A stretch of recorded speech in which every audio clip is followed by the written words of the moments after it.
The Master Templar challenge is around for the week. Between people wanting the Time Lost Hazen Vengeance and completing the challenge itself, I'll be digging into some builds for every class to use, along with a few tips and strats on how to do this challenge efficiently. The only thing that I recommend before trying this challenge is that you get your light level up to 1345 at the minimum, and as close to 1360 as you can. The closer you can get to 1360, the less likely you are to die key parts in this encounter and the easier ad clear gets for you. I'll also note that this doesn't give a full tutorial on how to do this encounter itself, but this video does give a lot of insight for fire teams that are struggling with this challenge, especially since this video focuses on the build and key tips to maximize your efficiency and survivability. If you want a regular tutorial on the entire raid, please let me know in the description or comment section and I'll gladly put together some raid tutorial videos in the future. Make sure to watch through to the end so that you can have the best strategies and tips that I have to offer from my experience with this master challenge. Before we get into the video, I want to quickly let you know about a $20 silver or Amazon gift card giveaway that we are doing within my community. This giveaway allows me to give back to the community along with being able to promote my channel and grow so that we can keep pushing good content out for more people. If you're interested, make sure to check the giveaway link in the description and check out my other social media pages where I try to keep up with Twitter along with doing trials carries and some other shenanigans on Twitch. The giveaway will be given away and announced on the 23rd, so make sure you check your emails around that time. Do not miss the giveaway.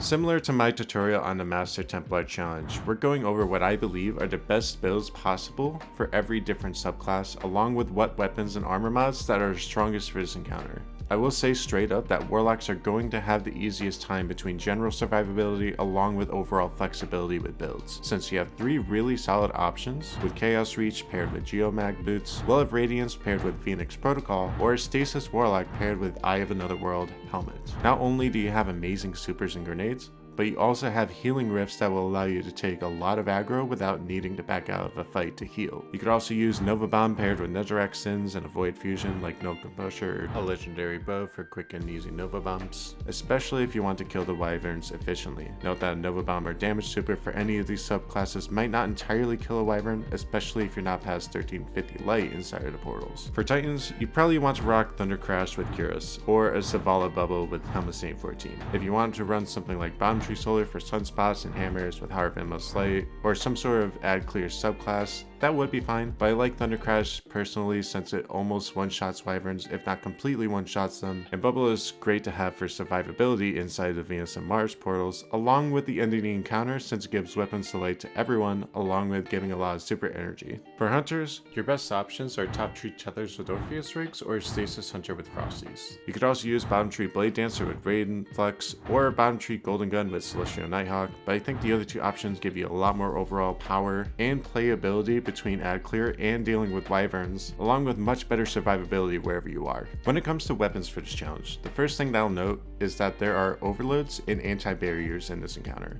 The best way to make sure that everyone can take care of both champions, along with maximizing your ammo, is having both the overload bow on at the start of the encounter and anti-barrier auto rifle in your back pocket to switch to once the final conflux shows up in the middle. This is really important because this allows everyone to start with an overload bow, then immediately switch to an anti-barrier auto, which gives you a lot more freedom with your special weapon options instead of running double primaries, or forcing yourself to use specific exotic weapons or mods that stun champions with abilities that you might not have at a given moment. For special weapons, any fusion rifle is really nice with particle deconstruction along with Widowhorde. I personally like the Deafening Whisper as well since it's an ad clear machine, but you most likely don't have one or have a good roll since that requires you to do Wrathborn Hunts, which hasn't been a first choice activity since season 12, when it used to be a pinnacle activity and part of the storyline. For your heavy weapons, 1,000 Voices, Anarchy, or rocket launchers with lasting impression are also really good for champions and Wyverns. If you're mainly defending outside of the portal, you can run an overload sword paired with passive guard, but you'll need to be careful at the final conflicts. You can also use machine guns, but I think that having weapons that can do quick chunks of damage are best, especially for the people on rotation inside the portals. Since the challenge requires the fire team to kill the shielded minotaurs and wyverns inside the portal at the same time. Keep in mind that you're not limited to these options, but please note that ad clear efficiency is a huge factor and typically the main reason why fire teams struggle with this encounter. These weapons are my strongest recommendations, but if you find something else that is really strong, help each other out by dropping your loadouts in the comments section. When it comes to mods on your weapons, I recommend Major Spec or Adept Big Ones on all of your weapons. These mods deal with yellow bar enemies more efficiently, along with the champions. For your armor, I recommend Protective Light on a Void armor piece, Taking Charge, Concussive Dampener and Sniper Resist mods on your chest piece, Particle Deconstruction on your class item if you have a fusion rifle, and whatever ammo finders and scavengers that will fit to your weapons on your helmet and boots. These will make it more likely for you to find ammo throughout the encounter, which can be a difference maker. From there, I also try to get your resilience up to 70, then whatever intellect and recovery you could get from there. If you're an Invis hunter, then you should go for 70 resilience and whatever mobility you could get from there. Keep in mind that with all these builds and weapon loadouts, these are recommendations. If you can't use any of these things I listed up to this point, I'd at least have an overload bow and an anti-barrier weapon on the back burner and see if you can just be one of the people that hang outside of these portals and not in rotation. Communication wise, this is definitely the hardest challenge within the raid, so if your fire team can carry the weight inside of the portals, you can take an important but simpler role outside of the portals, defending the place and keeping the overload minotaurs and gatekeepers from closing the portals. Now that we have our class builds, weapon loadouts, and mods figured out, I'll dig into 7 tips that will drastically improve your survivability and overall efficiency. My first tip that I have to offer is having your 4 most solid or confident people on relic rotation, with the other 2 people as designated plate defenders. The reason behind this is mainly along the lines of the challenge. People inside the portal need to be efficient with their ad clear, along with having great communication skills with each other when counting down the Minotaur and Wyvern kills. And if there's clearly a weaker player light-wise or skill-wise in your fire team, you should strongly consider having that person defend the Mars or Venus plate. Now, this doesn't mean that you start fights with one another on who's a better fit for what role. As long as people are at 1345 light, they can manage being on relic rotation. All I'm saying is that if someone's making the same mistake over and over again that's in that rotation, you should figure out why that's happening along with the possibility of switching up the roles. If they're not being reasonable or willing to switch things up, it's your call from there on whether you want to change fire teams or try to stick it out.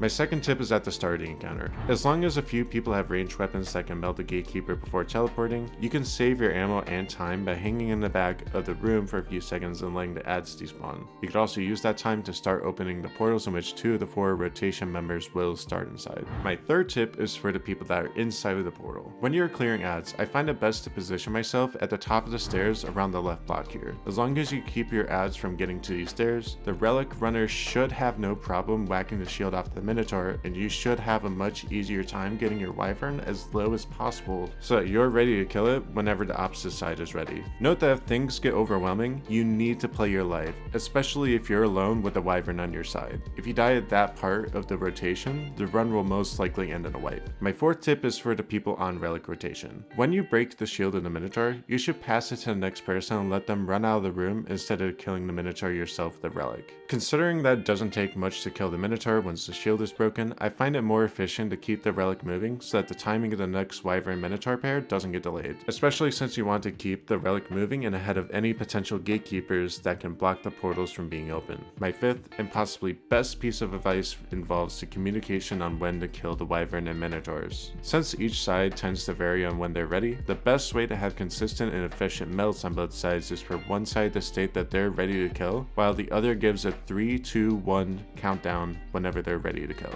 As long as comms are clear, there shouldn't be too much of an issue being able to do this, especially if the relic is on the move at all times. My sixth tip is for the defenders. In the scenario that someone dies within the portal and they're not the relic holder, the run can be saved if you run into the portal quickly and try to ad clear and revive the person that died. This does leave the risk of the portal closing, but that's much easier to manage than letting waves of ads get close to the conflicts to sacrifice. My seventh and final tip is for everyone once the final conflict shows up. After killing the 6 Wyvern Minotaur pairs, everyone is going to have a big confidence boost, especially if it's their first master clear of the challenge. However, this is not the time to get lazy. After switching to your anti-barrier autos, you'll want your fire team to gather at the Mars and Venus confluxes so that you can work as a team and clear ads, champions, and minotaurs. Note that toward the very end, 3 wyverns spawn in, with 2 of them being in front of these portals, so definitely be aware of that after the 3rd shielded minotaur shows up. The last thing you want is a couple of people getting overconfident, throwing their lives, and making it tough for the rest of the fire team to efficiently clear ads and get their revives. I've had enough runs go south to where I have to remind people constantly not to go past the portals. Now,